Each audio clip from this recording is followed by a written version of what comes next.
respected jury, beloved parents, loving teachers, and all my dear friends, a warm good evening to all of you present here. First of all, I must say that I'm honored to have received such a contemporary and relevant topic for discussion today. And the subject matter requires a good analysis on the consequences of social media in today's generation. Before I begin with the bane and boon of social media, I'd like to give you some statistics or some numbers. Did you know that in Facebook, every second 6 new profiles are being updated and 60 billion messages are sent through Facebook every second in the world? We have 30 million internet users. And coming to India, India has 4 million internet users living in various social media. It took just 3 years for this number to jump from 1 million to 3 million, and just another year for this number to become 3 million. And now going deep into the topic. The question of today's era is not whether be a part of social media or not. Rather, it is how to be a responsible social media user. And indeed, I agree with this point of view. The people's president and our beloved Dr. APJ Abdul Kalam said, technology changes things. And indeed, technology has changed. And the biggest revolution, the biggest contribution of technology is indeed social media. It connects people. It connects people from all over the world.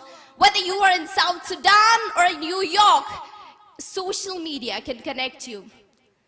If you're stuck in a place due to restrictions of geography, cyberspace, or the social media embraces every conceivable constituency in the world, if you are stuck in a geographical area where the majority rules and you do not have a say, or you are a minority subjected to persecution, go online, create a community of your own where you can speak your words, where people listen to you, where people agree with your point of view. And that indeed is the biggest gift that social media has given us. Next is in communication. Communication has become a piece of cake, a cup of tea with the help of social media.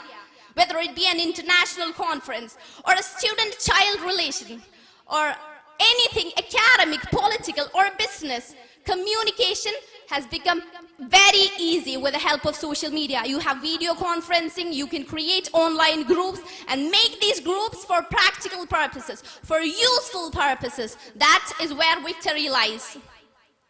The fourth is when the world is becoming a global village, when the world is moving to the realm of technology every day, step by step. What is the question of not being a part of social media?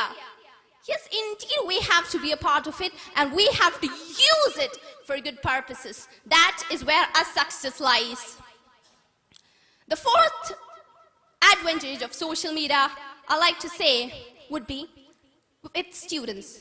That is, with e-commerce and e-learning rising, social media can unite children to speak about academic things, to unite and make up ideas, develop their academic skills. They are not restricted to the four walls of classroom today.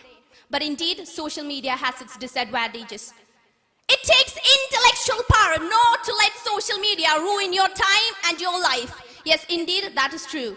You should take care that you are in your reasonable limits. So as long as you're in your reasonable limits and you utilize social media for good activities only, you are a successful person and social media is in your hands and you are not in the trap of social media.